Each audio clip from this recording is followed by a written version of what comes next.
Welcome back, folks, for more Let's Play Under a Killing Moon. If you recall, we just finally gotten into the Colonel's file cabinet. Wow, detective files, detective dragnet, unofficial detective? I've never figured out the Colonel's tendency toward tawdry smut. And these magazines just appeared on the floor, but we can move them as one big, JPEG. And this shows up underneath them. A small return receipt from UPEX. Apparently the Colonel sent something recently. Let's examine.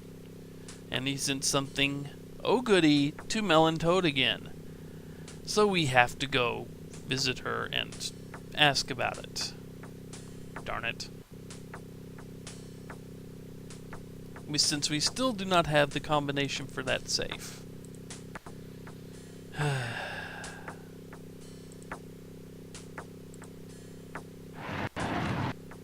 Thankfully, this should be quick. Back again?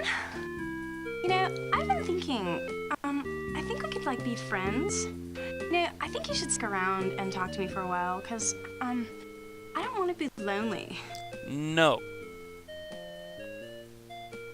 But normally, I'd pay good money to be friends with you. But right now, I just need to ask you something. Okay, but remember me the next time you got something burning a hole in your pocket. Cash, I mean. Uh-huh. Oh, darn it. Well, hopefully we can darn it. I didn't. You again? Yeah, you're gonna get tired of me. I didn't mean to do that. Oh yeah, I got another dumb letter from the Colonel. There were some, numbers and stuff written on a piece of paper inside. You can have it. I can't even understand what it is. I'm not surprised. 571. Now, if you've guessed, the 571 is the combination to the safe in the Colonel's office here. So, this must be the safe the Colonel referred to. Yes, it is. 1, 2, 3, 4, 5. 1, 2, 3, 4, 5, 6, 7. 1. One click of the safe. Ah, ha, ha. No, not then again. This code book looks like it'd come in handy if I could find some coded documents. Oh, Tex. Now, this could be helpful in decoding the Colonel's file. There you go. So, like we do with anything else, we combine. And now we have some more reading to do. You can't read it here, it can be read in the bottom. Stop. Thank you. November 4th. My client is Paul Dubois, a genetic scientist working on a top-secret project for G.R.S. I've uncovered information that proves that the project at G.R.S. is being funded by the Crusade for Genetic Purity. November 8th. Paul believes that a secret cult is at work in G.R.S., conducting bizarre experiments that could give them a new and unstoppable destructive force. He was unable or unwilling to give me specific details. Why would a genetic research center be developing a weapon? November 19th. Paul gave me a list of employees that have left the corporation recently. I went through the list and was able to locate only one person, Elena Moore, who I found via a credit card trace. She is currently checked to the roadside motel. She says her life is in danger but can't tell me why. Something is happening at G.R.S. that's important enough to kill for. What is it? With the information from Paul and Elena, I contacted Capricorn and found out they already have an agent, Eva Sanshi, working undercover at G.R.S. November 29th. I made the delivery from Capricorn to Eva Sanshi. I hope that's how you pronounce that, because I have to say it often enough here. God help us if our cover gets blown. December 6th. Paul contacted me and said he had enough information on the cult to blow it open. He said he had details on the project, the cult, and its objectives, and also how the Moonchild figures in.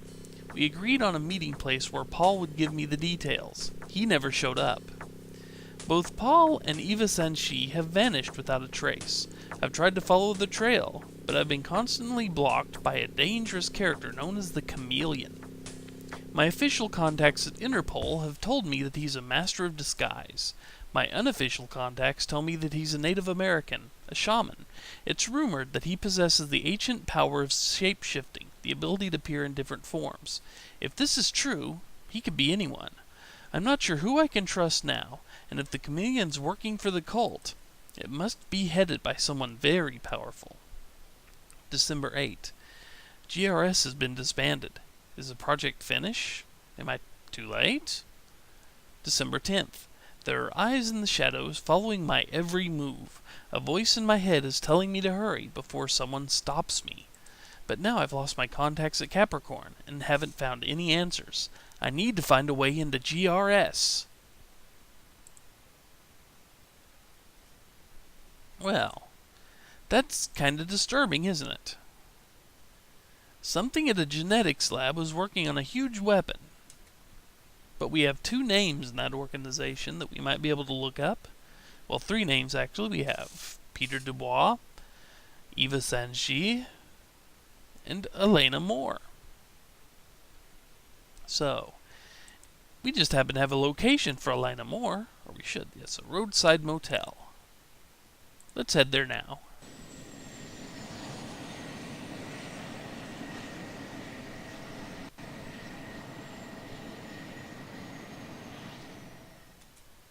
I couldn't believe it when the name Elena Moore appeared in the Colonel's decoded files. I used to date her sister a few years back. Elena was an annoying 12-year-old who had a knack for entering rooms at the wrong time. It's obvious she still recognizes me when she opens the motel room door. So you're little Allie Moore, huh? Last time I saw you, you were quite a pest. And you just got your braces put on, right? Yeah, but that was quite a while ago, Tex, and I've grown up. You know, I used to have quite a crush on you. Yeah, I remember. Speaking of crushed, how's your sister? I haven't seen her since our nasty little breakup. She got married a few years ago. In fact, it was Debbie's husband who helped me get hired at G.R.S. It's been just over a year. Since then, I've worked as Marcus Tucker's personal secretary. He's the director of G.R.S. So what does G.R.S. do specifically? They do genetic research, gene mutations, genetic viruses, that sort of thing. It was very professional, high-tech. G.R.S. hired only the best young scientists. From the beginning, everything seemed really mysterious and secretive. Is that why you quit?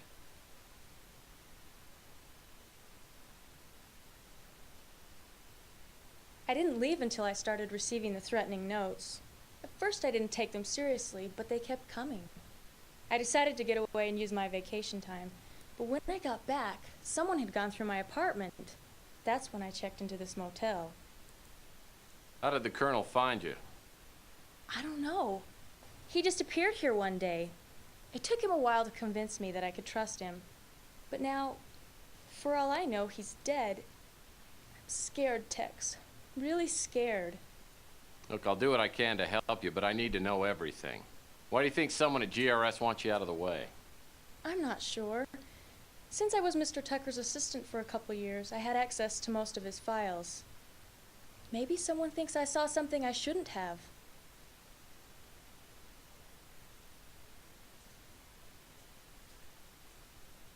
Well, since you don't work at G.R.S. anymore, why do you think your life's in danger?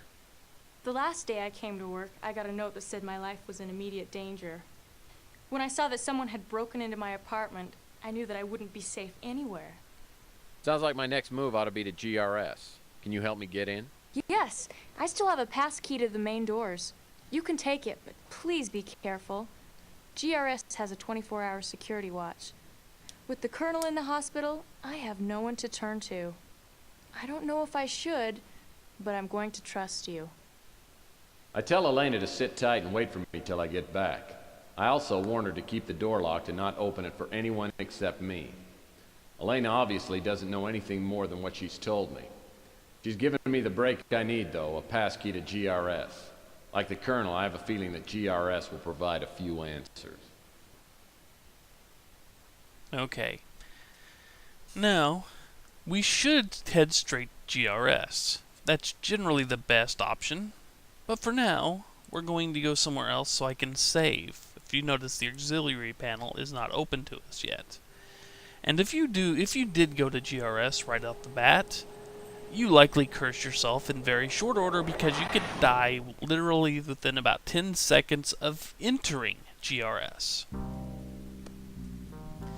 And speaking of this, I'm going to go into some detail on it now. No, I don't want to travel. I hit the wrong button. Stupid me. I'm going to save here. We can increment file and save. Now let's talk a little bit about G.R.S. before I cut the video, and next time, well, I may have 2 or 3 videos to post in one day, so yay. Or I may post it like I normally do. But the G.R.S. complex is, just so I don't try to explain while I'm on the run from the orb of death here, we have to go into there are 4 rooms that line this hallway that's kind of shaped like a figure 8. You have to go into these 4 rooms, and there's a very fast way to do it, and I will do it the fastest way I can to burn the least amount of time. But while you're walking around, if you're in the hallway walking around, there is this little orb that likes to patrol. If the orb gets close enough to you, you die. The 4 rooms, once you get in them, you're not safe because they will initiate periodic security sweeps. Once again, if you're caught out in the open in these rooms, when the security sweeps happen, you die. But in each room there is one specific spot you can hide, where the little sweeper can't see you. This is accomplished by getting behind, in one case, a desk, in 2 cases a desk, in one case a partition, and in the last case a pair of potted plants, and ducking down, like I showed you a little bit earlier, by being in the mode here, and hitting the control key to get all the way to the ground.